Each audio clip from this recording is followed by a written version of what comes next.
Honesty is the best policy의 유교적 전이 진실에서 도의로 바뀌는 거다. 또는 진실에서 덕성으로.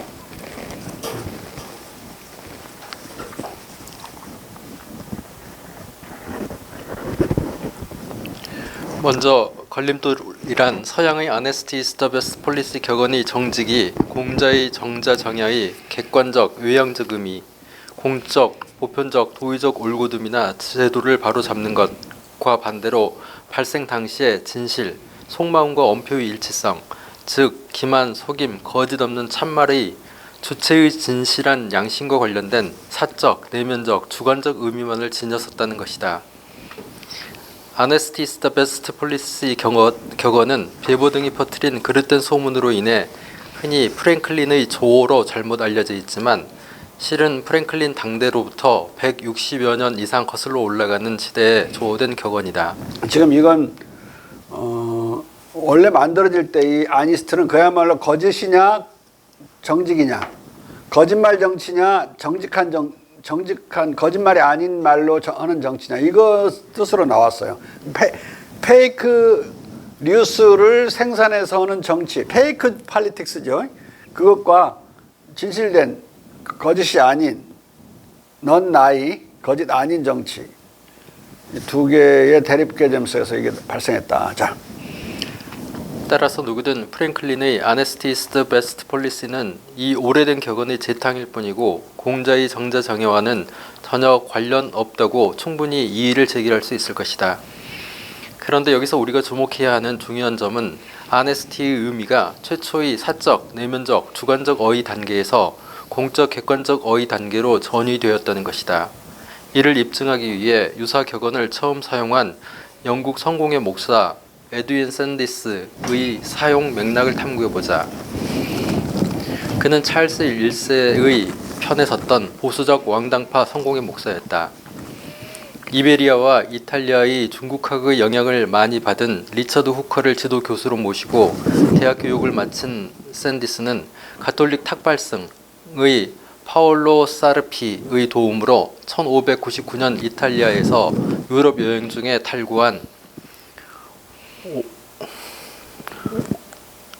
에우로파의 스페쿨룸에서 아네스티를 최선의 정치로 간주한다는 말을 처음 썼다. 사르피는 16세기 내내 포르투갈, 스페인과 더불어 동방무역을 중시하던 베니스 공화국 편에 서서 로마 교황청을 비판하던 가톨릭 성직자였다.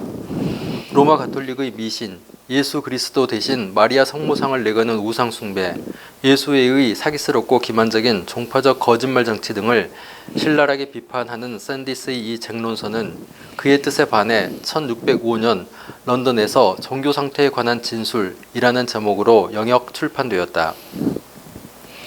이 책에서 샌디스는 예수회의 거짓 뉴스 정치, 페이크 뉴스 폴리틱스를 반어적으로 비판하면서 저 구절을 쓴다. 센자나 씌우고 의 논의 맥락을 되살리기 위해 좀 자세히 들어가 보자. 그가 쓰는 폴리시라는 단어가 그때도 18세기처럼 정책이 아니라 정치라는 의미로 쓰인 것에 유의해서 교황청의 거짓 뉴스 정치에 대한 그의 비판을 먼저 들어보자. 나는 로마 교황청의 뉴스 정치를 이것이 이전의 뉴스 정치와 비슷한 모종의 유사성 때문에 다루고자 한다. 이 거짓말을 교황청이 계속하면서 거짓말로 정치를 하는 것이 어떻게 가능할까? 그래도 카톨릭이 개신교 사람들 눈에서 카톨릭이 거의 왼수처럼 느껴지더라도 종교인들이잖아요. 근데 거짓말을 이렇게 쉽게 할 수 있는 거, 남을 이기기 위해서, 그런 건 나는 이런 거라고 봐요. 절대적 하느님을 위하는 것이기 때문에 무슨 짓을 해도 상관이 없다. 뭐 거짓말이 아니라 그 기만 사기 막 약탈 강탈이라도 해도 상관이 없다. 그런 심리, 그건 나중에 이제 공산주의자들에게도 나타나는 거죠. 공산주의를 실현하기 위해서는 수단과 방법을 가리지 않는 거, 어떤 목적을 절대적인 어떤 것으로 또는 어떤 가치를 절대적으로 생각하면 나머지는 다 상대적인 것이기 때문에 무슨 짓을 해도 별볼 크게 잘못하는 거 없는 그런 오류에 빠져든다고. 절대적인 가치의 존재를 부정하지는 않지만 절대적 가치를 인정하는 건 절대적인 가치가 존재할 거라고 존재를 증명하는 건 상당히 어려운 일이야. 절대적인 가치의 존재를 부정하기는 어렵지만 또 그걸 입증하기도 어렵기 때문에 너무나 절대적인 것을 생각해서는 안 된다. 자, 그것은 내가 고백하는 바 좋은 수단을 그토록 잘 구비한 그들이 지지자들이 교황청을 위해 거짓 뉴스를 고안해 확산시키는 저 비천하고 하찮은 관계로까지 추락할 것이라는 것을 오랜 기간 내 생각 속에 정착시킬 수가 없었다. 이 거짓 뉴스들은 세상을 기만하는 가증스러운 종류다. 그리고 이런 것은 또한 종국에 드러나듯이 진리에 의해 질식되어 저작자들의 깊은 치욕과 불신을 초래한다. 이것은 파산의 트릭과 다른 어떤 것도 아니다. 그러하나 경험에 의해 이것이 다른 장소에서 저작자들 사이에 빈번하다는 것을 깨닫기 때문이다. 특히 로마에서 그것은 그들이 통상적 관행이다. 이곳으로부터 내가 이탈리아에 체류하는 동안에 알렉산드리아의 교부들이 아프리카의 모든 대교회와 더불어 그들이 대사들을 통해 교황에게 굴복하고 화해하고 교황 성화로부터 사명과 축복을 받았다는 숭고한 뉴스가 처음 나왔다. 그런데 나는 나중에 그 교부와 특별히 알고 지내고 정보를 가진 한 명의 대주교에 대해서도 들은 사실이 전혀 없다. 다른 때에는 기독교 군주의 자격을 가진 많은 행위들 한 가운데서 스코틀랜드의 왕이 목사들을 추방하고 아니 그중 2명을 처형하고 그들이 재산을 몰수해 가톨릭 교도들에게 하사했다는 이런 뉴스는 조금 뒤에 동일한 장소 로마로부터 상기시켜졌다. 그 뒤 얼마 지나지 않아 이단자의 우두머리이고 칼뱅 계승자인 베자가 임종이 가까워지자 제네바에 올라온 전원회의에서 그의 종교를 철회하고 그들이 자기들을 구원하려고 한다면 가톨릭 교회와의 화해를 추구해서 그들을 가르칠 예수의 신부들을 보내달라고 사람을 파견할 것을 그들에게 권했다. 깔뱅은 개신교 교파의 루터만큼이나 유력적인 그런 다른 프로테스탄트죠. 깔뱅주의라고도 하고, 깔뱅주의자들은 스위스에서는 깔뱅주의자들이라고 그러고, 그게 프랑스에 들어가면 이제 위그노라고 그러고, 깔뱅주의자들이 잉글랜드에 들어가면 청교도라고 그러고, 스코틀랜드로 들어가면 장로교라고 부른단 말이야. 그게 미국으로 이제 옮겨지면은 그런 청교도를 통해서 옮겨지면 에반가리스트라고 부르고. 근데 그 일대 계승자인 베자가 자기들이 노선이 잘못됐다고 인정하고 교황한테 항복을 청하고 카톨릭 선교사를 보내달라고 이렇게 했다는 거짓말 뉴스를 막 내보내는 거예요. 로마에서 자기들이 종교전쟁에서 승리했다는 거짓 뉴스를. 이게 얼마나 배알이 뒤틀어지겠어요. 지금 이 사람은 성공인데 샌디스는. 자, 그러자마자 제네바시는 굴복의 사절단을 보냈다. 이 뉴스가 터져 나오기 2달 전에 예수의 신부들이 자기들끼리 속삭였던 만큼 나도 이 뉴스의 발단을 들을 기회가 있었다. 그러나 베자와 제네바 신정공화국이 로마 교황청에 굴복해서 사절단을 보냈다는 소문도 교황청이 퍼뜨린 가짜 뉴스였다. 따라서 샌디스는 비판한다. 그러나 그것이 한번 로마로부터 그렇게 엄숙하게 광포되었을 때 그것은 모든 기독교 세계로 퍼져나갔고 이탈리아에서는 아주 진짜 사실인 것으로 믿어져서 제네바 사절들을 맞을 목적으로 말을 탄 사람들은 얘기된 대로 알아차릴 수 없을 정도로 은밀하게 움직였다. 그리고 충분히 가치 있는 정치를 이루기 위해 로마의 파벌군은 나중에 리옹에 있으면서 스페인으로 가기 위해 지나가는 길에 성화와 영국을 재가톨릭화하고 면제하게 하는 협정과 우호를 위한 큰 탄원을 하는 영국 여왕의 사절들을 로마에 두고 떠나왔다고 자신 있게 공표했다. 내 보기에 뉴스는 스페인을 위해 그리고 스페인의 지지자들과 상처 입은 추종자들을 안심시키기 위한 것으로 보였다. 몇몇 지혜로운 사람들의 관찰과 판단에 의해 예수회가 이 뉴스 제조창의 주인이고 모든 동전에는 그들의 인장이 찍혀 있고 인도 제국을 개종시키는 것과 관련된 예수의 신부들의 기적적인 성취에 관한 영광스러운 뉴스는 훨씬 더 사실이 아니라는 것을 발견했다.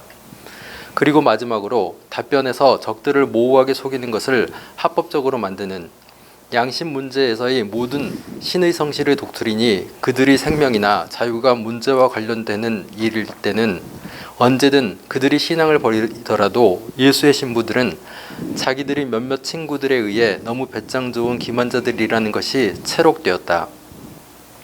그리고 그들이 모호한 거짓말은 너무 험하다는 것도. 이에 대해 그들은 한 예수의 신부의 사례를 제시한다. 이 신부는 영국에서 하녀에게 그녀가 어떤 성직자가 그녀의 주인의 집을 자주 드나들었는지에 대해 신문당하면 그녀는 맹세해야 할 처지면 그녀는 아무도 보지 못했다고 맹세하라고 훈령했다. 영국 국교회 목사 샌디스는 로마 교황청과 예수회가 일상 정치로 활용하는 이런 거짓 뉴스 정치와 거짓말 정치를 반화적으로 조롱한다. 이런 조롱의 맥락에서 샌디스는 가톨릭 수사 사르피와 자기를 합해 우리라고 부르면서 그 유명한 구절을 말한다. 다른 사람들이 예수의 신부들의 이런 짓을 허용할 수 있는 지혜의 한 항목으로 변호하더라도 그것은 나로 하여금 나의 이전 생각을 누그러뜨리게 만들고 이 과도한 정치 술책과 너무 지혜로운 지령이 진실을 최선의 정치로 그리고 진리를 시험을 견디는 유일한 영구적 갑옷으로 생각하는 우리의 거친 공상보다 더 높은 점수를 딸 수 있고 그들이 정제된 경험 관찰에 의해 뉴스가 그들의 첫 보도에 인상을 만든다는 것, 그리고 뉴스가 좋으면 생기를 크게 불러일으키고 마음을, 특히 윗사람이 말해주는 모든 것을 쉬 믿는 대중유형의 마음을 굳게 한다는 것을 깨달을 수 있다는 것을 불가능하지 않다고 생각하게 만들었다. 샌디스는 로마 교황청과 예수의 신부들이 거짓말 정치를 조롱하고 풍자하기 위해 거짓 없는 진실 또는 참말로서의 아네스티를 최선의 정치로 생각하는 자기들의 망상을 대립시키고 있다. 망상은 자기들 겸허로 쓴 말이야. 진짜로 망상이라고 생각하는 게 아니라 우리의 망상이 차라리 더 낫겠다 그런 뜻이야. 너희들의 그 진실보다. 이 의미 맥락을 보면 16세기 말 또는 17, 18세기에 폴리시의 어휘가 정책이 아니라 정치에 가깝다는 것을 알 수 있고 또 아네스티가 자기, 가정, 국가, 천하의 공적, 객관적 올곧음 또는 올바름 또는 제도를 바로잡는 공적, 도의, 객관적 의미가 아니라 로마 교황청의 가짜 뉴스 정치, 거짓말 정치에 대립하는 내면적, 주관적 진실과 참말의 정치만을 뜻한다는 것을 알 수 있다. Our gross conceits who think honesty the best policy. 진실을 최선의 정치로 생각하는 우리들의 거친 공상. 이라는 샌디스의 말은 이후에 honesty is the best policy라는 격언 형태로 양식화되어 종종 쓰인 것으로 보인다. 17세기 후반에 나온 마처먼트 니담의 Honest the Best Policy, 익명의 Plain Dealing is a Jewel and Honest the Best Policy, 로튼의 Honesty is the Best Policy 등 세 권의 책이 우선 그 격언의 유행 정도를 보여준다. 세기 수록집 The Making of Modern World, Sabine America, America's Imperins를 검색기구로 뒤져보면 이 세 책에서 격언 Honesty is the Best Policy는 1700년부터 1850년 사이에 각각 162회, 162개, 121개, 119개 항목이 채록된다. 그동안 Honesty is the Best Policy는 다양한 용도로, 다양한 의미로 쓰이면서 여러 가지로 전이되었을 것이다. 그러나 특히 진실이 보상한다 라는 명제로 변형될 때도 Honesty의 의미는 여전히 주관적으로 남아있지만 Honesty is the Best Policy의 기원적 정치 지평을 벗어나 경제적 또는 비정치적 영역으로 고꾸라지고 만다. 샤프츠베리도 1708년 공통감각이라는 글에서 상식인들의 길이란 세론에 밝고 자기 입속에 빠삭한 소위 세상의 지지자들의 길과 반대로 진실을 최선의 정치로 삼는 길이라고 단언하면서 진실은 최선의 정치다를 자기 감정에 봉사하고 자기들이 가장 흐트러진 욕구와 욕망을 만족시키는 세상의 이속을 멀리하는 주관적 도덕성의 비정치적 의미로 설파한다. 진리는 도덕에 관한 관념들이 지금 세계에 있는 것처럼 진실이 철학이나 어떤 유형의 심오한 사색에 의거한다면 거의 아무것도 얻지 못할 것이라는 것이다. 대체로 보면 상식을 고수하고 더 이상 나아가지 않는 것이 최선이다. 이 문제에서 사람들이 최초의 생각은 그들이 두 번째 생각보다 일반적으로 더 낫다.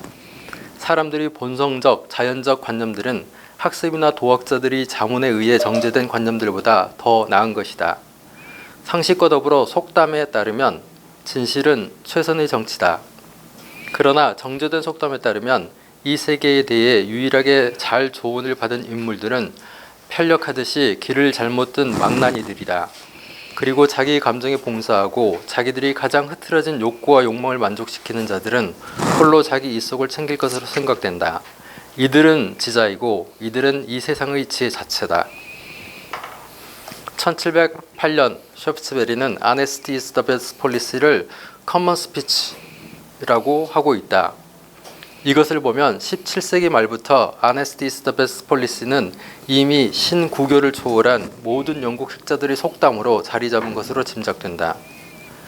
프랭클린은 이런 전통의 속담 또는 격언을 전제로 1756년에 가난한 리처드의 달력에 처음으로 Honesty is the best policy를 여러 격언들과 함께 내건 것을 기점으로 가난한 리처드의 달력, 두 나라에서의 신용의 기반과 관련된 영국과 미국의 비교, 에드워드 브리젠의 보낸 서한, 리빙턴에게 파견된 미국 전권 위원 특사들 등에서 위임 특사들. 정권 위임 특사들 등에서 도합 4회 이상 Honesty is the best policy를 격언으로 사용했다. 이 중 아직 공건되지 않고 예일대학교에 소유장되어 있는 리빙턴에게 파견된 미국 정권 위임 특사들을 제외하고 나머지 3건의 문건을 분석해 Honesty is the best policy, Honesty의 뉘앙스 변화를 탐지해 내고자 한다. 프랭클린이 1756년의 가난한 리처드의 달력에 쓴 정직은 최선의 정치다는 굳건한 신념은 최선의 신학이고 훌륭한 생활은 최선의 철학이고 깨끗한 양심은 최선의 법이고 절제는 최선의 의술이다는 다른 격언들과 함께 쓰인 점에서 이 정직의 의미는 일단 정치적이고 공적 객관적인 것으로 느껴진다. 굳건한 신념, 훌륭한 생활, 깨끗한 양심, 절제 등 사적 측면이 모두 다 신학, 철학, 법, 의술 등과 객관적 사실과 결합되면서 모조리 객관화되고 있듯이 정직도 정치와 연결되면서 주체의 사적 진실 또는 진솔 문제로 내면화 주관화되기보다 올곧은 도의로 객관화되는 것으로 보이기 때문이다. 프랭클린은 미국 대륙회의로부터 제퍼슨과 더불어 미국 독립선언문의 기한을 위임받게 된 해에 두 나라에서의 신용의 기반과 관련된 영국과 미국의 비교라는 글에서 쓴 정직은 최선의 정치다의 이 정직도 정치 주체의 진실이냐 거짓이냐가 문제가 아니라 정치 담당자와 정부 또는 신생국가 미국이 전쟁 상황의 객관적 난관을 무릅쓰고 지금 당시 영민은 독립전쟁 전쟁 중이었어요. 그때도 그 서로 간에 빚을 지고 짊어지고 그랬을 게 아니에요. 영국 상인이 미국 상인에게 또는 미국 상인이 영국 상인에게 갚아야 될 건 전쟁 상황이라도 갚아야 된다. 그건 정직하게 해야 된다. 도리대로 해야 된다. 이런 뜻으로 거짓말이라는 뜻이 아니야. 그런 뜻으로 사용하는 걸 내가 보여주려고 객관적 상황을 말해준 거예요 지금. 정치 담당자와 정부 또는 신생국가 미국이 전쟁 상황의 객관적 난관을 무릅쓰고 대외적 객관적 도의를 지키느냐, 즉 견인 불발의 의지력으로 대외 정책의 일관성을 지키느냐, 전쟁 상황이므로 양해할 만한 구실을 대고 일관된 대외 정책 노선의 회절, 채무 변제 중지 결정을 수락하느냐 하는 정치적 선택을 건드리는 것이다. 외교 정책에서 정치적 선택이죠. 말하자면 미국이 영국과의 전쟁 상황인데도 이 적국에 속한 영국 상인들과의 무역 거래상의 신용을 지키느냐 마느냐 문제인 것이다. 아무튼 프랭클린이 1777년 Honesty is the best policy를 영국과의 전쟁 상황에서 정치의 원칙으로 밝힌 것은 개신교 윤리와 아무런 관계가 없는 것이다. 프랭클린은 두 나라에서의 신용의 기반과 관련된 영국과 미국의 비교에서 금전 차용자의 경제적 신용을 국가 간의 국제 차관에 적용하면서 이 격언을 정치적 정책 결정 원칙으로 사용한다.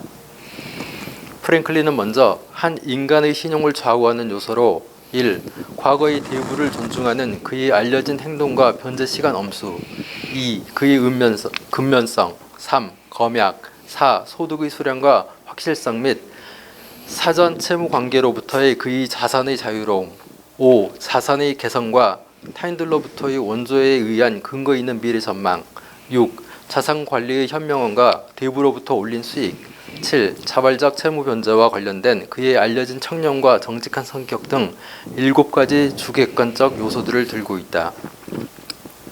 프랭클린은 개인 간 또는 기업 간의 사적 신용 문제를 채무 변제에 대한 국가 간의 국제적 공적 신용 문제로 확대하고 이 결정을 정치 문제로 다룬다. 이 문제는 관련된 국가들 간의 국제 관계에 관한 정치적 결정이 걸려 있기 때문에 고도로 정치적이다. 따라서 정직은 최선의 정치다는 격언의 준수는 여기서 그 자체로서 정책 결정자의 내면적 사적 양심과 양심적 가책 여부를 초월하는 공적, 일반적, 객관적 도의의 정치 문제다.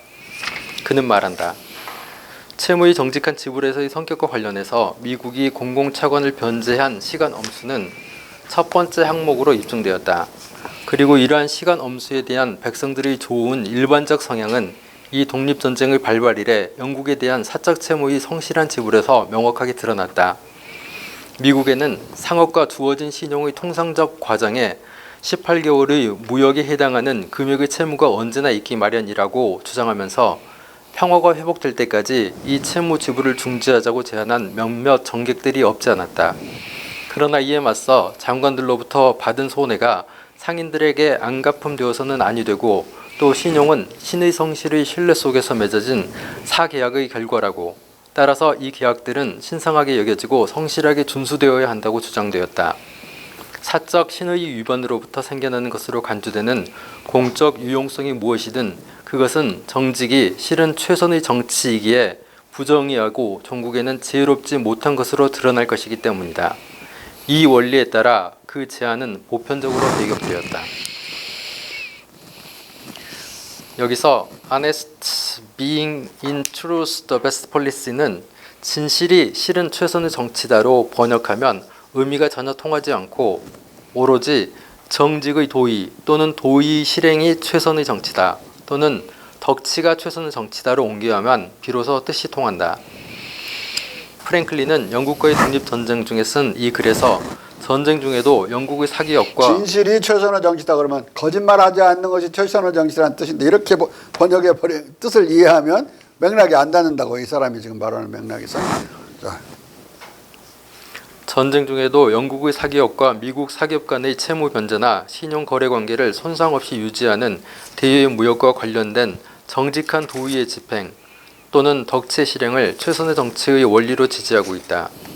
여기서 프랭클린의 도의적 정직은 샌디스 목사의 정직에 담긴 진실 정치냐 거짓 정치냐의 문제가 아니라 난관을 무릅쓰는 미국과 정부의 공론적 법제적으로 올곧고 올바른 일관된 굽히지 않는 도의 정치와 난관에 굴한 정책적 후퇴의 무른 정치를 가르는 문제인 것이다. 프랭클린은 국제관계에서도 올곧음과 똑바름의 도의를 최선의 정치로 견지함으로써 평화가 회복될 때까지 이 채무 지불을 중지하자고 제안한 몇몇 정객들을 바로잡아 끝내 미국의 대외 신용 정책을 올바르게 만든 것이다. 말하자면 여기서 미국 정부의 정직은 객관적 의미에서 공자가 강조한 국가와 천하의 공론, 정치 전통, 국가 제도에서 올곧은 도의 또는 도의적 일관성으로서 정자정야의 유교적 정치 덕목이자 그 자체로서 국제적 덕치다. 2년 뒤인 1779년 프랭클린은 에드워드 브리젠이라는 어린 청년에게 보낸 한 서한에서도 정직이 최선의 정치다는 격언을 다시 말하지만 여기서는 격언의 한 사례로 쓰고 있기 때문에 분석적으로 그 아네스티의 의미를 가리기 어렵다. 개개인의 모든 동전을 대할 때마다 개개의 모든 동전을 대할 때마다 만인이 알고 있는 조지 3세가 영국의 왕이고 프랑스, 아일랜드 등등이 어떻다는 지루한 얘기를 계속 반복하는 대신에 솔로몬의 어떤 중요한 격언, 어떤 경건한 도덕적 준칙이나 현명한 또는 경제적 준칙을 따로 간직하라. 이런 격언과 준칙의 빈번한 깨우침은 그것을 일정한 액수의 돈을 수령할 때마다 그것을 봄으로써 마음에다, 특히 젊은 사람들의 마음에다 인상을 각인해서 행동을 조절해 주는 경향이 있을 것이다. 어떤 사람들에게는 주님에 대한 경외감이 지혜의 시작이다는 것과 같은 격언, 다른 사람들에게는 정직은 최선의 정치다는 것과 같은 격언 등이 그런 준칙들이다. 이 정직은 최선의 정치다는 그 의미를 가리기 어렵지만 이 정직의 뜻은 진실함과 올곧음, 진실함과 의로움, 진실과 도의 사이에 불명료하게 걸쳐져 있는 것으로 보인다. 그런데 프랭클린은 정직은 최선의 정치다는 격언을 완전한 문형이 아닌 부분적 형태로도 쓰는데 이 경우의 정직이 오히려 정부와 국가의 객관적 올곧음과 도덕적 올바름의 객관적 정의 또는 국가 공약과 제도 보장과 관련된 것으로서 더 뚜렷한 의미를 드러낸다. 그는 프란시스 마제레스라는 영국 고위층 인물, 퀘벡주 검찰총장에게 보낸 편지에서 자기가 사용하는 Honesty is the best policy의 아네스티가 결코 개인적 진실이 아니라 유교적 의미의 객관적 도의 또는 공적 도의임을 분명히 한다. 나는 당신들이 자기들이 조국에 대항하는 전쟁에서 당신들이 군대에 들어간 저 미국인들에게 보상하는 것을 내가 정의롭다고 생각한다고 이미 말했다. 그러나 일찍이 정직이 정치와 불합치할 수 있다면 그것은 이 경우가 그렇다. 미국인들 중에 미국 혁명에 반대해갖고 영국군에 들어가서 싸운 사람들이 있는데 그것을 영국군이 미국을 배신하고 자기들에게 온 사람들에게 보상을 해주느냐 안 주느냐의 문제는 사실 미국 벤자민 프랭클과 같은 미국인은 별 중요한 의미는 아니지만 그게 공정하냐 아니냐는 따질 수 있는 거죠. 보상해줘야지. 자. 일찍이 정직이 정치와 불합치할 수 있다면 그것은 이 경우가 그렇다는 문장에서 정치는 최선의 정치를 말하는 것이다. 따라서 이 문장은 일찍이 정직이 최선의 정치와 불합치할 수 있다면 그것은 이 경우가 그렇다로 바꿔 쓸 수 있다. 독립전쟁에서 독립에 반대하고 영국 왕에 대한 충성을 계속 고수하고 영국군에 가담해 독립을 선언한 13개주 연합에 대항해 싸운 미국인들도 독립혁명군들만큼 정직하지 않을지라도 그들 입장에서는 나름대로 객관적 정직성을 지닌 것이고 독립에 대항하는 이들의 노선 선택도 비록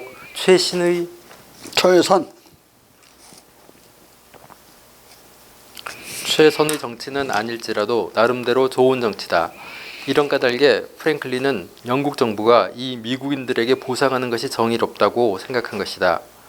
그러나 식민지 모국의 국왕에 대한 충성의 도의적 정직 문제를 뛰어넘는 자유와 평등, 식민지 민 해방의 더 큰 도의적 정치, 즉 역사적, 정치적 대의의 정직을 생각할 때 이 대의적 정직에 반하는 미국 식민지민의 영국군 가담은 최선의 정치는 아니다. 따라서 프랭클린은 미국을 배반한 미국인들의 이 정직을 최선의 정치와 불합치하는 것으로 판단한 것이다. 이 논의에서 정직을 거짓되지 않은 사적, 내면적 진실로 풀이한다면 의미가 통하지 않고 오로지 객관적 의미의 도의적 정직으로 이해해야만 의미가 숨이 일관하게 통한다. 프랭클린이 덕치의 명제로 내거는 정직은 최선의 정치다는 격언의 유교적 의미가 이런 부정적 사례들을 통해 더욱 선명하게 드러난다. 그리고 프랭클린은 1788년 그의 오랜 친구 존 인젠하우츠에게 보낸 한 편지에서 정부의 정치적 정직을 국가 공약과 제도로 보장되는 객관적 정직으로 역설한다. 이러한 증권들이 현재 가치가 낮지만 우리는 이 증권들이 우리의 새로 기획된 정부 제도가 확립될 때 성공하리라고 믿고 희망한다. 나는 옛 의회에 3,000파운드를 경호가치로 빌려주었고 6%의 이자를 약속하는 증권을 받았으나 나는 아무런 이자도 받지 않았다. 그리고 내가 이제 원금을 팔기로 한다면 나는 6분의 1의 액면가 이상을 받을 수 없을 것이다. 너는 이것을 우리 정부의 정직의 부족 탓으로 돌리지 말고 능력의 부족 탓으로 돌려야 한다. 전쟁이 나라의 모든 역량을 고갈시켰다. 이 경우의 정부의 정직도 유교적 객관적 의미의 도의적 정직인 것이다. 프랭클린은 정부의 주관적 진실은 말할 것도 없고 정부의 증권 발행법적, 제도적 올곧음도 의심할 바 없다고 말하면서 정부의 전쟁으로 인해 고갈된 지불 능력을 지목하고 있다.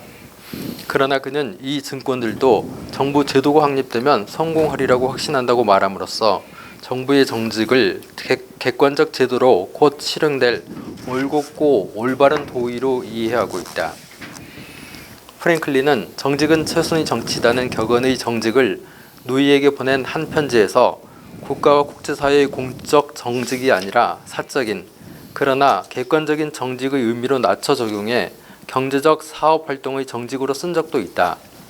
그런데 이 경우에도 이 사업상의 정직을 사업자의 개인적 고의의 사적 진실과 거짓 차원에 위치시키는 것이 아니라 이런 주관적 고의와 과실을 가리지 않고 타인들의 객관적 눈들이 검증으로 지불 공급 약속이나 상품의 품질 등이 확인되어야 하는 객관적 올곧음과 올바름의 공론 차원에 위치시킨다. 나는 조니가 아주 착하고 근면한 일꾼이라는 말을 듣고 기쁘다.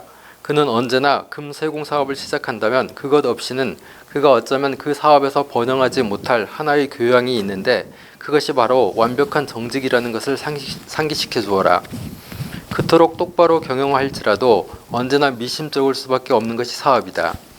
어떤 사람이 지극히 작은 사기가 한번 탐지되면 그것은 곧 공개적으로 거론되고 많이는 그에 대해 경계를 펼 것이다. 아무도 감히 상품을 써보려고 하거나 그를 믿고 자기의 그 문제 접시를 만들어 달라고 그에게 맡기지 않을 것이다. 이렇게 하여 한 번에 그는 망하는 것이다. 공론장의 공적 신뢰로서의 이 정직은 사업활동을 위한 경제적 정치와 일치하는 반면 이 공적 정직의 상실은 개인적 고의나 과실을 따지지 않고 경제적 덕치를 망치고 만다. 경제적 덕치는 이익을 이익으로 보는 것이 아니라 도의를 이익으로 보는, 즉 경제 차원의 덕을 베풀어 상업적 이익을 보는 경제 전략을 말하는 것이다. 프랭클린이 Honesty is the best policy를 사용한 여러 사례를 다 훑어볼 때 그는 Honesty is the best policy를 그리고 제퍼슨은 The whole art of government consists in the art of being honest를 노엘의 번역을 통해 제대로 소개된 공자의 정자정야 명제의 번역으로 사용한 것이 틀림없어 보인다. 또는 프랭클린의 올바름으로 뜻으로 보고 사용하고 있다 이 말이야. 거짓이 아니다라는 뜻이 아니라. 또는 프랭클린의 정직은 최선의 정치라는 격언과 통치의 전 기술은 정직함의 기술에 있다는 제퍼슨의 독특한 명제는 서로 간에도 통용된 것으로 보인다. 따라서 이런 통용 중에 영국 격언 Honesty is the best policy는 정직을 최선의 정치라고 생각한다는 에드윈 샌디스 명제의 원의, 즉 거짓말 정치 비판을 뛰어넘어 위정자가 솔선수범으로 정직을 실천해 흐린 것을 맑게 하고 굽은 것을 바로잡는 이상적 정치, 즉 덕치 개념으로 유교화되었다고 보아도 무리가 없을 것이다. 말하자면 프랭클린은 샌디스 이래의 서양 속담, 내면적 사적으로 진실한 참말이 최선의 정치라는 뜻의 Honesty is the best policy를 도의적, 공적 정직이 최선의 정치다로 전환시킨 것이다. 따라서 결론적으로 분명해지는 것은 제퍼슨이 공자의 정자정야의 라틴어 번역문 Regere est rectum efficere를 The whole art of government consists in the art of being honest로 영역해 사용했고 프랭클린은 노엘의 라틴어 문장을 독자적으로 영역하지 않고 영국 속담 Honesty is the best policy를 객관적으로 전이시켜 정자정야의 영역 문장으로 뒤용했다는 것이다. Honesty is the best policy는 개신교 윤리인가? 네, 이걸 자세히 다뤘냐면 이 벤저민 프랭클린의 Honesty is the best policy라는 이 격언을 가지고 프로테스탄트 윤리의 영혼에서 나온 말이라고 하면서 프로테스탄티즘이 번지지 않은 지역에서는 마치 자본주의가 발생하지 않고 근대화도 될 수 없는 것처럼 하는 태제를 막스 베버가 세웠기 때문에 대단히 중요한 거예요. 거의 40번 정도 그 프로테스탄트 윤리 책에서 베버가 이 프랭클린을 인용을 해요. 응? 신용사회가 불가능하면 자본주의가 불가능한 것처럼 아인스트 베스트 폴리시를 이제 그렇게 이해를 해서 그 아인스트 베스트 폴리시가 마치 그런 거짓말하지 않는 것이라는 뜻의 아인스트로 얘기를 해서 뭐 덕치하고는 관계없는 것처럼 그렇게 천박화시키지 않는다면 베버가 말하는 그 아인스트 베스트 폴리시가 신용사회를 가능케 한다는 그 말은 공자로부터 유래했다고 해야지 그것을 입증해 주는 게 자기가 잘못 들고 있는 벤자민 프랭클린의 사례야.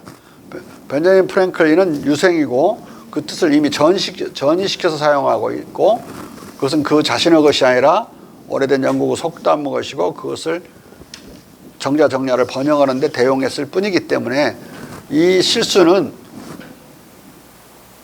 막스 베버가 자기 자신의 오류를 그냥 알고 보면 광포한 거야, 광포. 지가 몰라서 그러지. 자. 지금까지의 논의를 통해 프랭클린의 아네스티 이즈 더 베스트 폴리시는 샌디스 목사가 이 말을 조어할 당시의 그 기원적 의미를 유교화함으로써 정자정야를 영역하는 대용어로 채택된 것이라는 점이 좀 더 확실해졌다.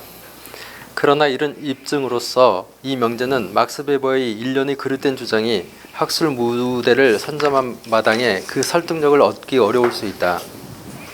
베버는 아네스티 이즈 더 베스트 폴리시를 프랭클린이 조우한 격언으로 잘못 알고 또 여기서 고어 폴리시를 정치 또는 정치 형태가 아니라 정책 또는 방책의 현대적 의미로 오해해서 정치 분야가 아니라 경제적 신용과 관련된 경제 분야에서의 경제윤리적 행동 방침으로 해석하는 한편 무신론자 프랭클린을 청교도로 오해해 아네스티 이즈 더 베스트 폴리시를 청교도들의 신용사회를 가능케 한 개신교 윤리에서 유래한 자본주의 정신의 일환으로 풀이했다. 그러니까 무신론자일 뿐만 아니라 반 기독교주의자고 단순히 무신론자가 아니라 반 청교도주의자인 유생 아메리칸 컨푸시안을 프로테스탄트로 만들어버리는 얼마나 무식한 놈이야. 그러니까 또 이 말의 속은 유럽인들 그리고 아시아에 있는 유럽을 먹은 놈들 얼마나 무식한지 알겠죠? 이 집단적 무지는 기가 막힌 무지야. 어? 무신론자를 프로테스탄트교로 만들고 유생을 청교도로 만들고 이세영은 안 그래요? 이 어마어마한 집단적 무지. 자.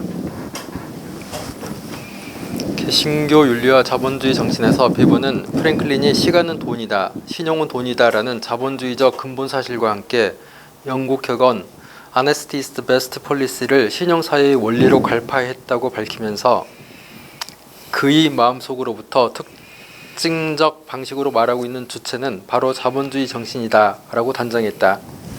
그리고 그는 아네스티 이즈 더 베스트 폴리시를 무려 4번이나 자본주의적 신용관계의 기초로 들이대고 프랭클린이라는 이름을 청교도 윤리와 자본주의 정신을 체현한 표준 인간으로 무려 40회나 언급한다.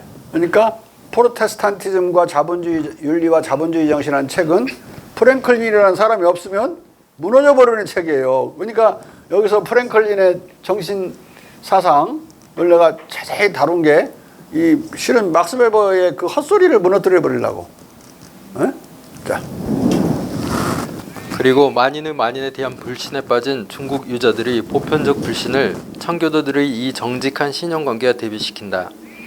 그는 심지어 유교의 만인에 대한 불신, 즉 유교의 보편적 불신과 대립되는 청교도들 간의 신뢰와 신앙 형제의 종교적으로 산출되었기에 무조건적이고 흔들리지 않는 경제적 합법성은 신용과 사업 공작을 원활케 했다고까지 말한다. 이 신뢰는 세계와 인간들이 그리고 최고위층의 피조물적 타락성과 관련된 청교도의 깊은 사실주의적 그리고 전적인 무존경적 비관주의를 자본주의적 교류의 필수 불가결한 신용의 방해물이 되게 하는 것이 아니라 그 비관주의를 honesty is the best policy는 원칙에 따른 라는 라자 집어넣으세요. 라는 베스트 폴리시라는 원칙에 따른 사무적 사업 목적에 없어서는 아니 되는 동기의 불변성을 믿는 상대방의 객관적 능력에 대한 각성된 헤아림으로 유도할 만큼 정확히 충분했다. 개신교 윤리와 자본주의 정신의 앞부분에서 베버는 시간은 돈이다. 사이티스트 겔트, 신용은 돈이다. 크레디티스트 겔트라고 주장한 벤저민 프랭클린의 젊은 상인에 대한 조언이라는 긴 글을 그대로 전제하고 있다. 그대로 그냥 옮겨놨어. 그대로. 그런데 그는 이 시간은 돈이다는 명제를 개신교적이고 자본주의적인 이중 의미로 풀이한다. 이 명제들 속에서 우리들에게 설교하는 자는 바로 벤저민 프랭클린이다. 이 자본주의 정신이 뜻하는 모든 것이 이 명제들 안에 다 들어있다고 주장한다면 어폐가 있을지라도 프랭클린의 속내로부터 특징적 방식으로 저 말들을 쏟아내는 자가 바로 자본주의 정신이라는 것을 아무도 의심하지 않을 것이다. 그러나 좀 뒤에 가서 베버는 시간은 돈이다는 명제를 다시 개신교 교류와 관련시킨다. 시간은 돈이지만 이 명제는 얼마간 정신적 의미로 통한다. 모든 잃어버린 시간들이 하느님의 영예에 복무하는 노동으로부터 빼앗은 것이기 때문에 시간은 무한히 가치 있는 것이다. 그러나 베버가 전제한 긴 글, 젊은 상인에 대한 조언에서 프랭클린은 이런 개신교적 의미에서 아니라 철저한 경제적 계산에 시간은 돈이다는 명제를 풀이해주고 있다. 하루에 자기 노동으로 10실링을 버는 사람이 하루의 절반 동안 밖으로 나가거나 게으름을 피우며 앉아 있으면 바람 쐬거나 게으름을 피우는 동안 6펜스밖에 쓰지 않는다고 해도 그것을 유일한 지출로 계산해서는 아니 된다. 그는 실제로 5실링을 더 소비하거나 내동댕이 친 것이다.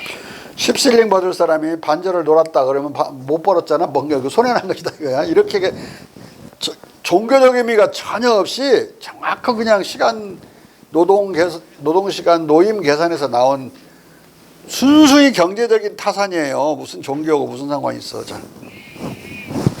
그리고 프랭클린의 유명한 13개항 덕목을 살펴보면 시간은 돈이다는 명제는 근면과 직결된 명제라는 것을 알 수 있다. 프랭클린은 이 근면 덕목에다 이런 행동 준칙을 달아두고 있기 때문이다. 어떤 시간도 낭비하지 말라. 언제나 유용한 일에 종사하라. 모든 불필요한 행동을 잘라내라. 그런데 여기서 더욱 주목해야 하는 사실은 프랭클린이 이 근면 덕목을 청교도 교리에서가 아니라 공자 경전 영역서, 중국 철학자 공자의 도덕에서 도출하고 있다는 사실이다. 가톨릭 예수의 신부들이 라틴어 경전 번역본을 대본으로 한 이 영역본은 노고와 근면을 2번이나 강조하고 부지런도 사회나 언급한다. 또 공자는 우리로 하여금 게으름을 회피하게 만들고 싶었다고도 말하고 있다. 그러니까 공자의 어떤 구절들을 이렇게 자꾸 모아가지고 이렇게 옮겨놨는지는 몰라도 공자는 물론 늘 근면하라고 그걸 강조했기 때문에 이제 이 근면은 공자로 통하는 근면이고 시간은 돈이더란 말은 공자와 통하는 말이지 그 프로테스탄티즘하고 관계없어요. 자. 그리고 프랭클린이 시간은 돈이다는 명제를 이런 철저한 경제적 계산에서 말하는 것이라면 이 명제는 프랭클린보다 2000년 전의 유자 사마천도 천명했던 것이다. 사마천은 임금 노동자의 노동시간이 경제적 타산을 말한 프랭클린의 관점을 뛰어넘는 자본가의 관점에서 이렇게 말한다. 자본가 관점이 자본주의에 더 가깝지. 그 관점에서 말하는 거야. 자. 재물이 없는 사람은 힘을 쓰고 재물이 조금 있는 사람은 지혜를 다투고 이미 부유한 사람은 시간을 다툰다. 이것이 화식의 대강이다. 더 자본주의에 명확하게 명쾌하죠. 화식의 대강, 즉 자본 증식의 대강이 이렇다면 사마천의 이미 부유한 사람이 다투는 자본 증식의 이 시간은 프랭클린이 말하는 자기 노동으로 하루 6실링을 버는 사람의 노동시간보다 더 자본주의적이다. 왜냐하면 프랭클린의 노동자는 자본주의적으로 고용되지 않은 날품팔이일 수도 있기 때문이다. 날품팔이는 자본주의와 아무 관계없어요. 언제나 있을 수 있는 거고, 임금 노동자로서 자본가에 고용된 노동자야 돼. 그래야 자본주의와 어떤 식으로든 연관을 맺고 있는 거지. 그냥 날품팔이 지게꾼은 자본주의와 전혀 관계없을 수도 있다. 화폐 경제와는 관계 있을 수 있어. 돈 받고 이런다면. 그런데 옛날 흥부전에 흥부가 받는 거 보면 돈만 받는 게 아니라 뭐 온갖 그냥 호박도 받고 그냥 쌀대박도 받고 이래주고, 잉? 화폐 없이 그냥 막 고구마 한 바가지 받고 이래주고 이런 식이니까 날품팔이는 또 화폐 경제와도 무관하지는 않지만 직결되어 있다. 필연적이다. 이렇게까지 말할 수도 없어요. 그 하는 일들이 또 뭐 노동만 하는 것도 아니야. 홍부가 남 대신에 가서 빠따 맞아주는 거 더잖아. 곤장 맞아주는 거. 사마천의 경제적 시간 개념은 개신교 윤리와 전혀 무관하게 2000년 전에 형성되었음에도 불구하고 프랭클린의 시간 개념보다 더 자본주의적이고 특징적 방식으로 저 말을 쏟아내는 사마천의 속내는 프랭클린의 속내보다 자본주의 정신에 진짜로 더 가깝다. 그러니까 이 얼마나 무식언자가 얼마나 많은 헛소리를 하는지를 보여주기 위해서 이 사마천을 내가 갖다 들이대고 있는데, 이게 많이 독서를 여러분들도 해야 이 사기꾼들의 말이 얼마나 사기인지를 알 수가 있어. 더 자본주의적인 말을 이미 2000년 전에 했는데 무슨 그게 특별히 그냥 프로테스탄티즘과만 관련되어 있다고 그렇게 헛소리를 하는 거.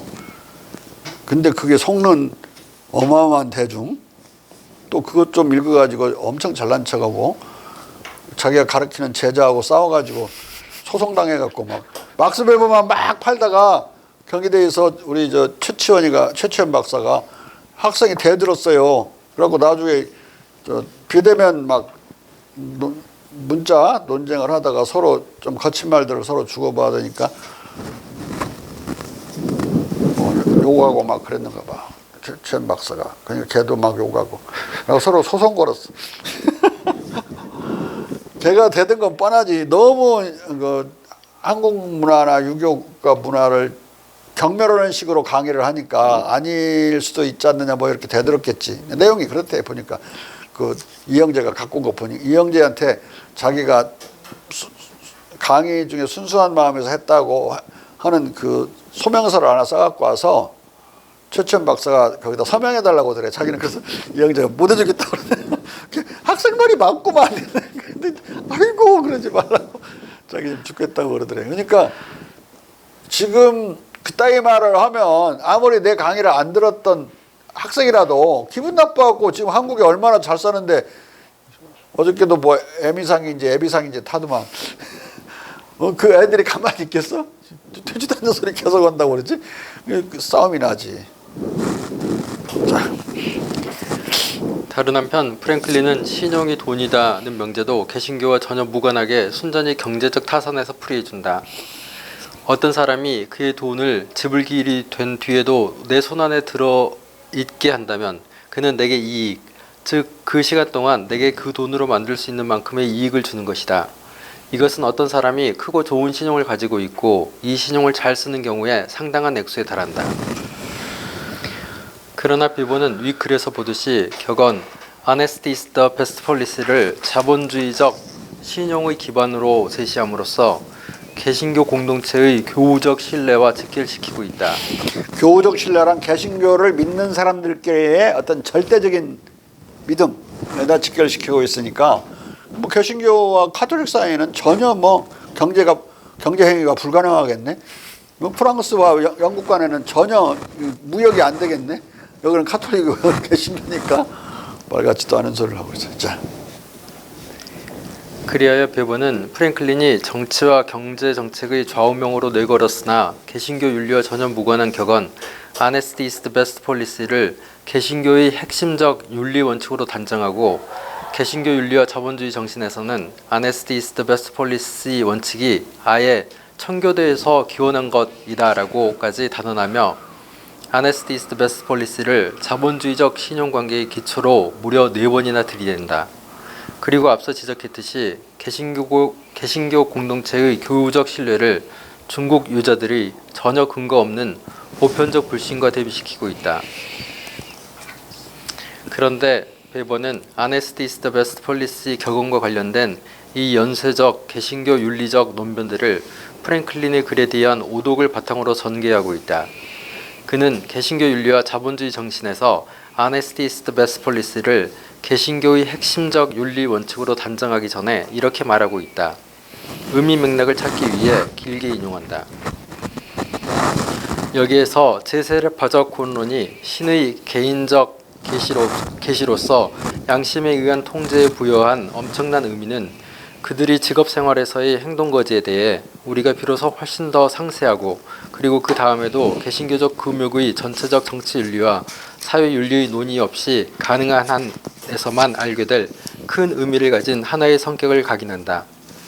그 다음 우리는 적어도 선취하기 위해 저 세속적 금욕이 제세례파에게서 특히 퀘이커들에게서 취하는 특수한 형식이 이미 17세기의 판단에 따라 자본주의적 윤리의 저 중요한 원칙의 실천적 확증에서 표현되었다는 것을 보게 될 것이다. 케이커는 스코틀랜드 칼바니스트들로서 장로교파 기독교인들이야. 이 중요한 원칙은 Honest is the best policy로까지 정식화되곤 하는데 이 원칙은 프랭클린의 앞서 인용된 논고에서도 그것의 고전적 문서를 얻었다. 프랭클린의 앞서 인용된 논고는 그가 개신교 윤리와 자본주의 정신의 앞부분에서 전제한 젊은 상인에 대한 조언을 가리킨다. 그러나 이 글에서 프랭클린은 Honesty is the best policy라는 격언을 이런 반구도 언급하지 않았다. 베버는 프랭클린의 글을 완전히 오독하고 있다.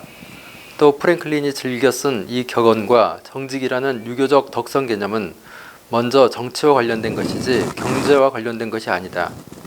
베버는 이런 실수를 징검다리로 삼아 시간은 돈이다, 신용은 돈이다는 자본주의적 격언들을 Honest is the best policy와 관련시키고 그리고 다시 프랭클린의 유교화된 격언 Honesty is the best policy를 개신교와 억지로 연루시켜 시간은 돈이다, 신용은 돈이다, Honesty is the best policy 등 세 격언을 몽땅 개신교 윤리에서 나온 것으로 조작하고 있다.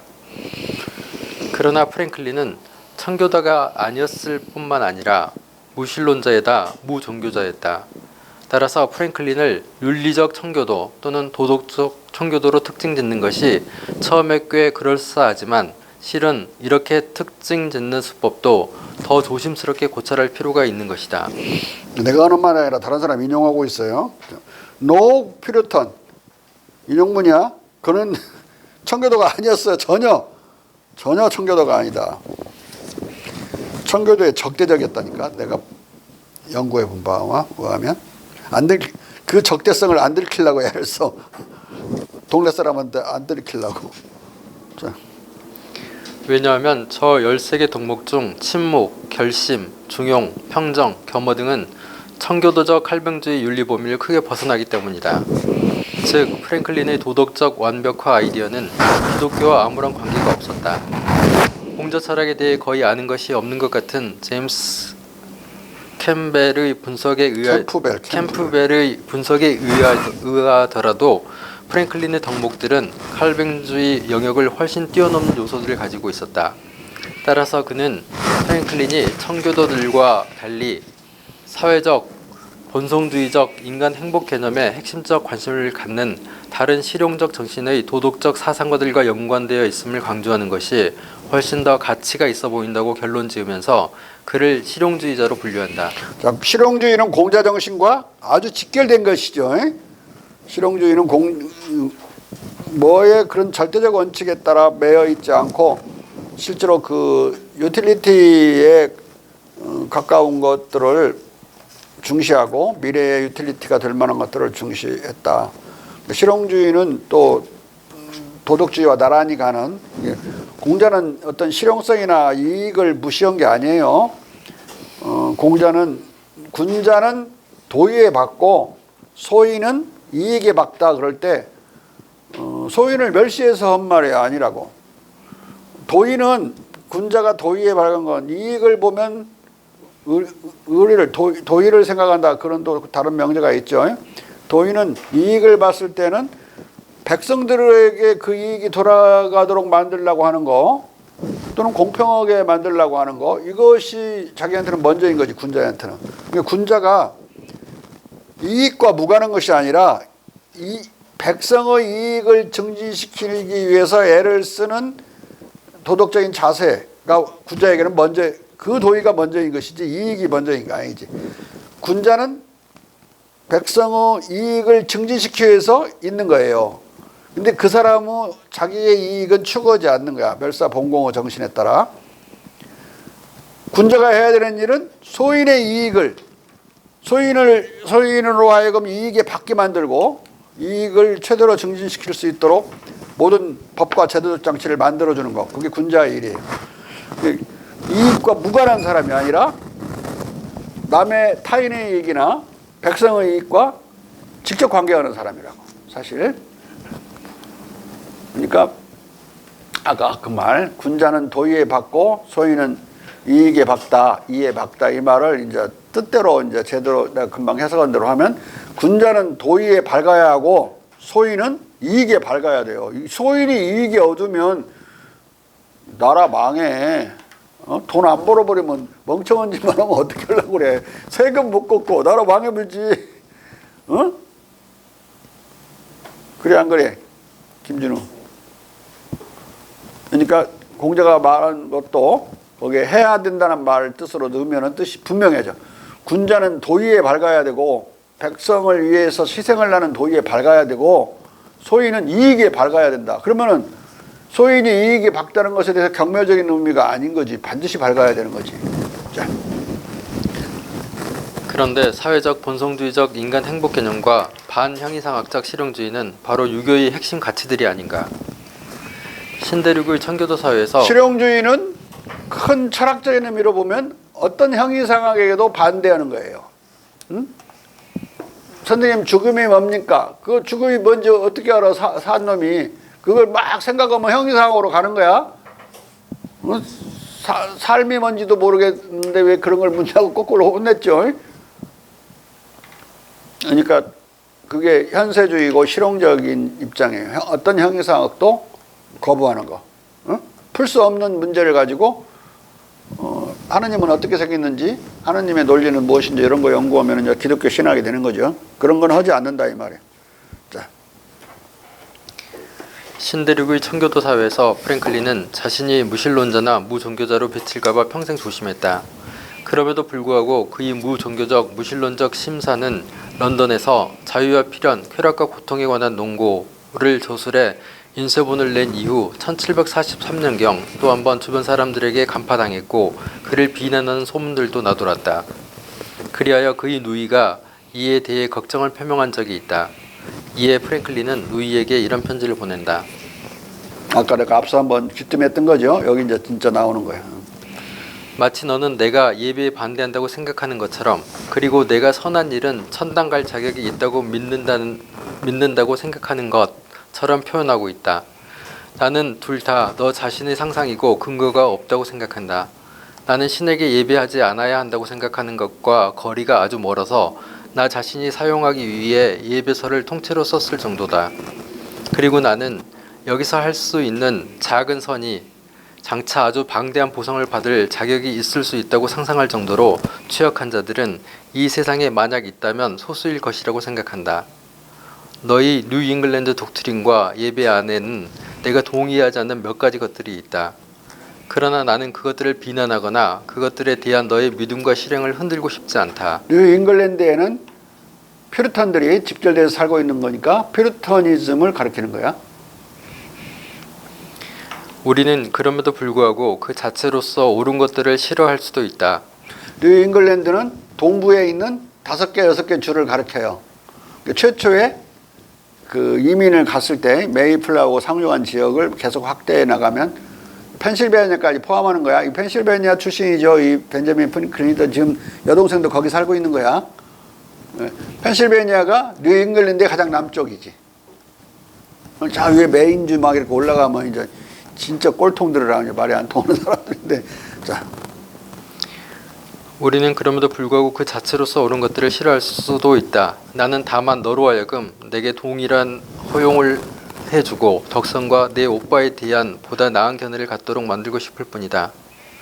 Some thoughts concerning the present revival of religion in New England 라는 제목을 단 에드워드 씨의 최근 책의 267쪽에서 375쪽까지를 읽어라.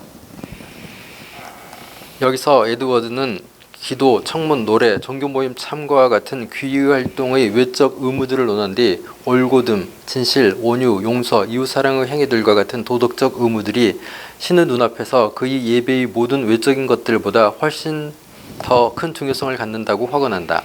여기서 올곧음, 진실, 온유, 용서, 이거 이웃사랑 이런 것들은 그 신이나 기독교 관계없이도 다 있는 거죠.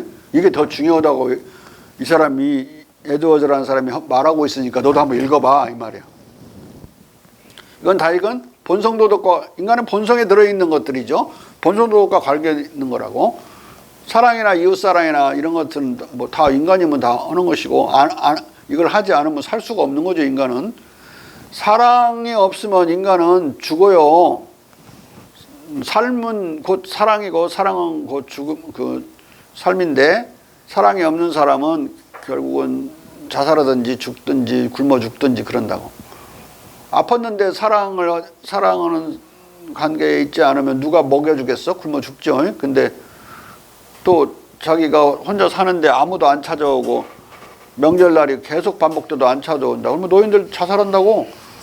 노인 자살률이 OECD 국가에서 한국이 최고잖아요. 응? 자식을 위해서 평생 희생했던 부모들이 이제 소외당하는 시간대가 됐단 말이에요. 아무것도 자기를 위해서 저축한 것도 없고 아무것도 없는 사람들이 얼마나 많아요. 정부의 그 생활보호 대상 프로그램에 의해서 살아가는 사람이 얼마나 많아요. 그들이 자식들로부터 지원은커녕 찾아오지도 않으면 살 가치를 못 느끼는 거지. 그냥 사랑이 없으면 살 가치를 못 느끼면서 죽음을 선택하게 된다고. 사랑이 인간에게, 사회적 동물인 인간에게서 사랑은 곧 삶이고 삶은 곧 사랑이다. 한 사람만 자기를 사랑해 줘도, 또는 자기가 한 사람만 사랑해도 절대 자살 안 해. 에? 희주. 그래 안 그래요? 애인 생겨서 지금 다행이야. 없었으면 큰일 날 뻔했. 어? 자. 그리고 네가 다른 사람들을 판단할 때 네가 열매가 좋을 것이라고 느낄 수 있다면 나무가 나쁠까 무서워하지 말고 그것이 그렇지 않다고 확신하라. 왜냐하면 너는 누가 열매로 그들을 알지니 사람들은 가시나무에서 포도를 또는 엉겅퀴에서 무화과를 따지 못한다고 말했는지 알기 때문이다. 뭐 예수님이 말한 거지 뭐. 자. 그의 누이에게 보낸 프랭클린의 이 간곡한 편지는 도덕 행위를 종교 행위보다 위에 두고 그가 동의하지 않는 청교도 독트린보다 중시하는 그의 비청교도적, 아니 차라리 초종교적 입장과 함께 뉴 잉글랜드 청교도와 그들의 교리에 대한 그의 거부감을 진솔하게 표현하고 있다. 그는 그가 싫어하는 행태를 보이는 뉴 잉글랜드 청교도도 아니었지만 종교적 신앙인도 아니었고 윤리도덕을 종교보다 중시하는 미국 유저였을 뿐이다.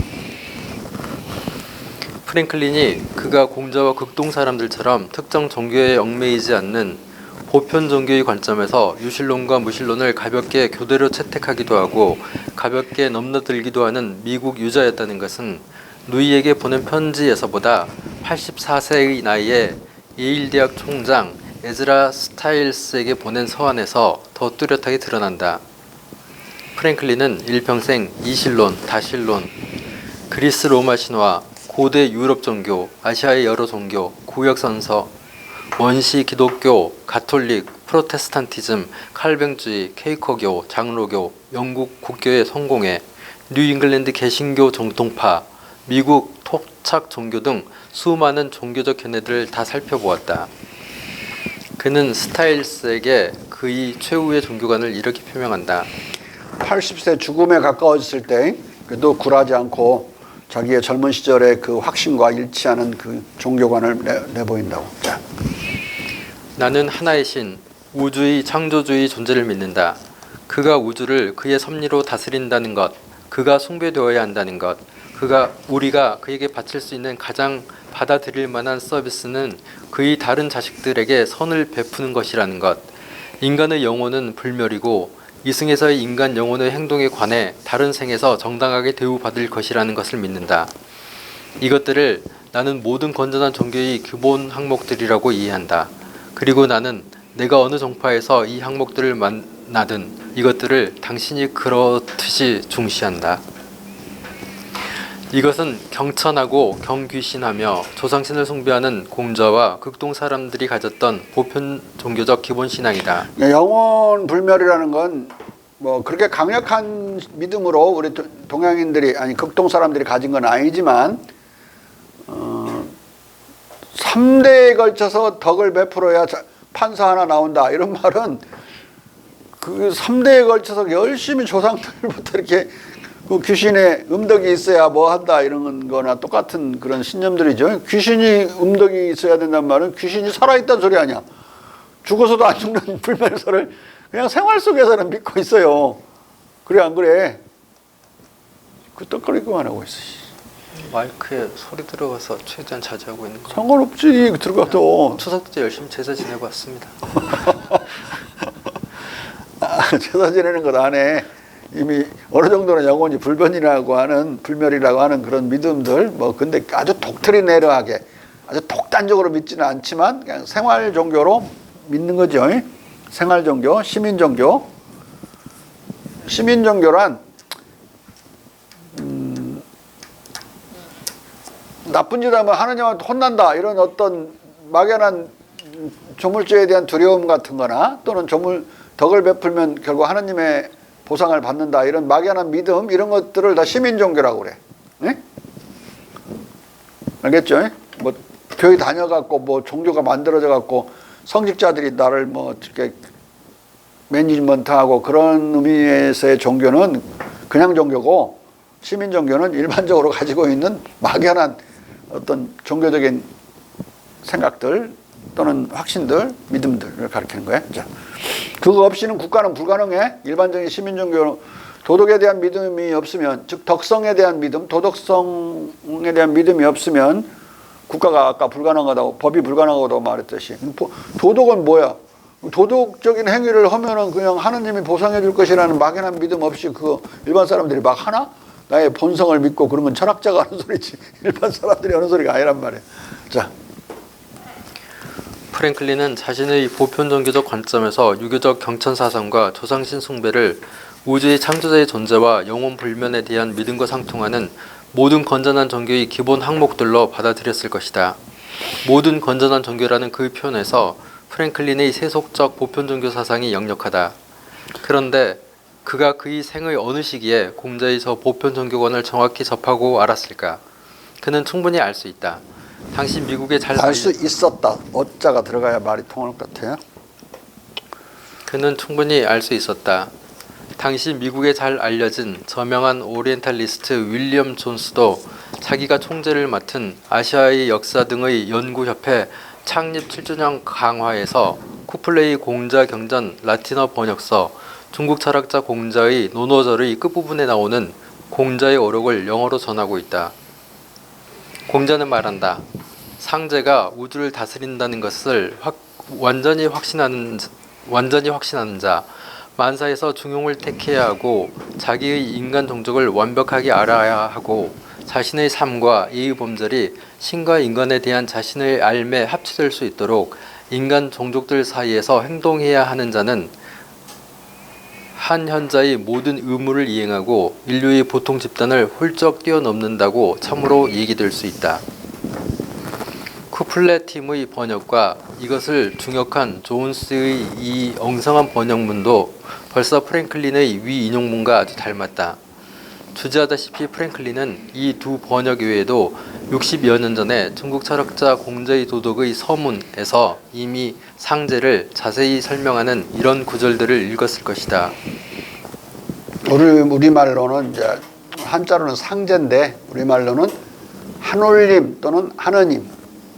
우리 시민 종교적으로 만약에 우리가 그런 하느님에 대한 믿음을 가지고 있지 않다면 모든 걸 다 그런 무신론자라는 그 기치 아래 모든 걸 다 버리고 애국가도 부르지 말아야지. 하느님이 보고 와서 우리나라 만세인데 무슨 놈하고는 하느님이야 시비 걸어야지. 어? 지금 퀸 엘리자베스 퀸 돌아갔지만은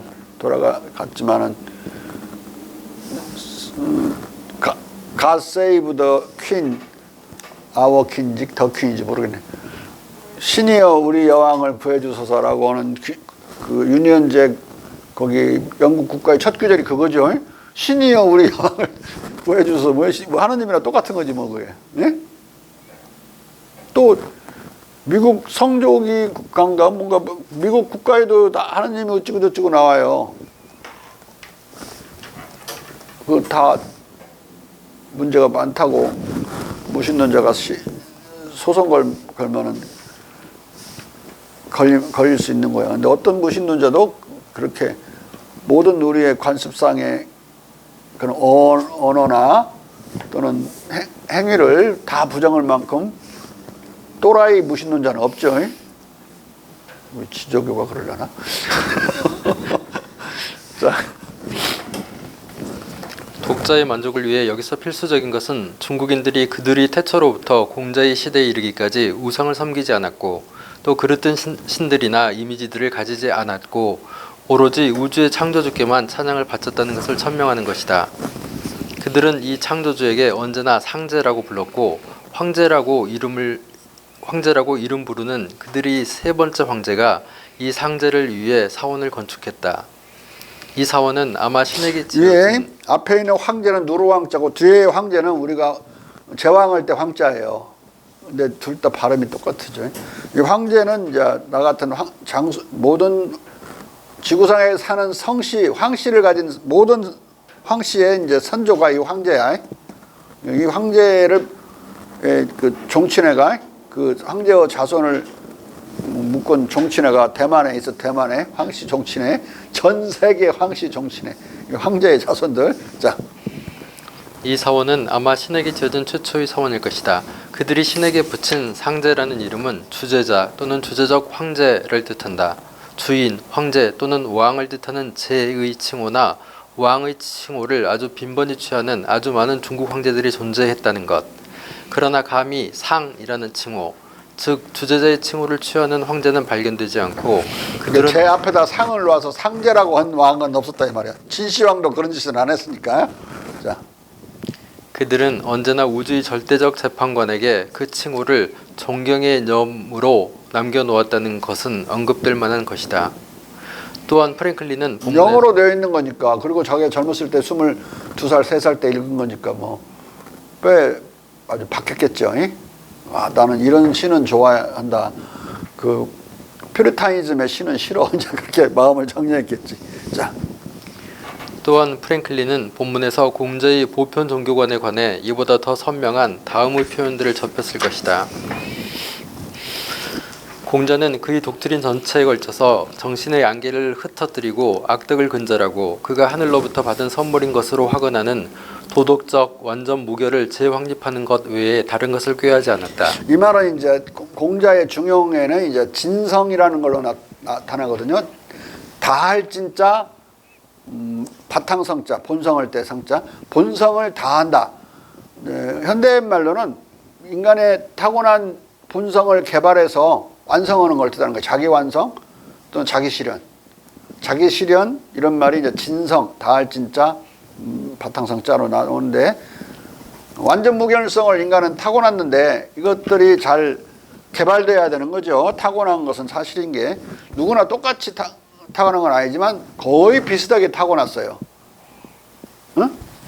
인간의 본성 중에 그 지성, 이성을 빼고 도덕성 측면에서는 거의 비슷하게 타고났다. 내가 아까 지성은 지난 시간에 말했듯이 뺀 이유는 천치와 백치 차이로 엄청나게 지성은 차이가 나죠. 그럼에도 불구하고 그들은 도덕적으로는 거의 비슷하다. 자. 그리고 그는 이 목적을 더 쉽게 얻으면 얻을수록 그의 가르침을 듣는 모든 사람들에게 하늘에 순응하고 하늘을 두려워하고 섬기라고, 그리고 자기 이웃을 자기 자신처럼 사랑하라고 훈계했다. 프랭클린이 60년 전에 자기 이웃을 사랑하라고 이렇게 말하지 않았어요. 기독교식으로 지금 번역해 놓은 건데, 기독교는 이 자기 이웃이라는 말을 대단히 보편적으로 쓴다고 볼 때 오역이라고까지 내가 말하지는 않겠지만 정확한 번역은 아니다. 공자는 인이 뭡니까 물었을 때 애인야라 그랬죠. 이는 사람이니까 사람을 사랑하는 것이다. 무사람을 말하는 거야. 꼭 이웃사람만을 말하는 게 아니라 전 인류를 사람이면 다 사랑할 수 있는 그런 인간의 바탕을 말하는 거라고. 자, 프랭클린이 60년 전에 분명히 읽었을 이 구절은 앞서 인용한 그의 말과 더 유사하다. 이어서 프랭클린은 자기 주변의 청교도를 고려해서 예수를 최고로 중시한다고 공언하지만 차라리 기독교의 부패상을 더 염려했다. 나자렛의 예수에 관한 한, 당신이 특히 바라는 사람에 대한 나의 견해에 관한 한, 나는 그가 우리에게 남겨놓은 바의 그의 종교 체계와 종교를 세상이 본 것 중 최선이라고 생각하지만 그것이 하고서 지금 역접으로 연결시켰어요. 그것이 다양한 부패 변질을 당했다는 것을 우려하고, 나는 영국의 현재 이단자들이 대부분과 함께 예수의 신성에 대해 상당한 의심을 가지고 있다. 프랭클린은 예수의 도덕 체계를 명분상 인정하지만 기독교를 권장하기보다 차라리 그 부패와 타락을 염려하고, 존 밀턴처럼 예수의 신성조차도 상당한 의심이라는 말로 은근히 부정하고 있다. 성부, 성자, 성신할 때 성자를 부정하는 거야. 신의 아들이라는 걸 부정하는 거야. 밀턴도 신의 아들이라는 걸 부정한 거죠. 그걸 어떻게 부정했어? 사탄이 다가와서 복락원 안에 사탄이 다가와서 나도 신의 아들이야 그래. 하나님한테 쫓겨나서 그러지. 나도 신이 만든 아들이야. 너만 신이 만든 게 아니야. 아담아 이놈아. 너도 그런 식으로 따지면 네가 신의 아들이면 나는 그보다 먼저 신의 아들이야. 내가 타락해서 그러지. 이렇게 말을 한단 말이야. 모든 인간은 신의 아들이니까 아무것도 아니고 결국은 논리를 어떻게 전개해가느냐.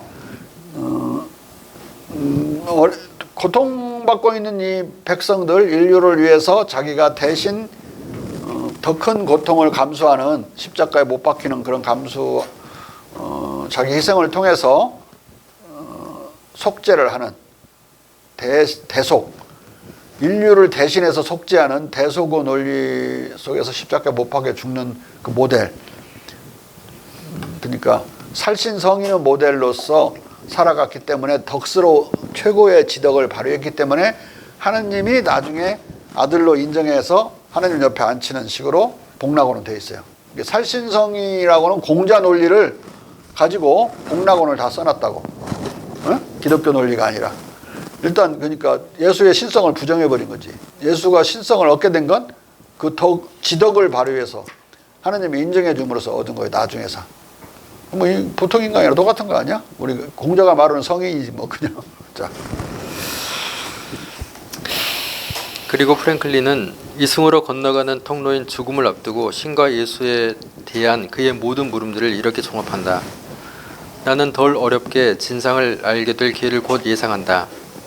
하지만 믿음이 예수의 독트린을 더 존경받고 더 준수되도록 만드는 것의 선한 귀결을 아마 얻을 바대로 얻는다면, 특히 최고 존재자가 그의 세계 통치를 믿지 않는 무신앙자들을 그의 불쾌감의 그 어떤 특별한 표시로 차별화함으로써 그것에 화를 낸다고 내가 느끼지 않을 만큼 나는 예수의 독트린을 믿는 것을 해로운 것으로 여기지 않는다.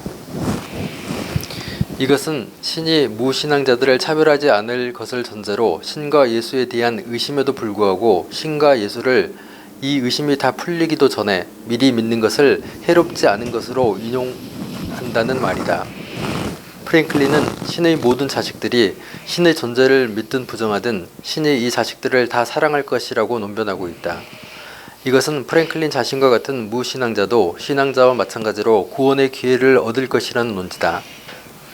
그는 자신이 어떤 강성 종교도 믿지 않지만 타인들이 강성 종교적 신앙을 관용하고 평소 체험하는 삶의 현장에서가 아니라 연중 몇 번째 하는 삶의 가장자리에서 하늘과 하느님, 그리고 하느님을, 그것도 일반적 포괄적으로만 믿는 유자 또는 세속적 보편 종교론자였던 것이다.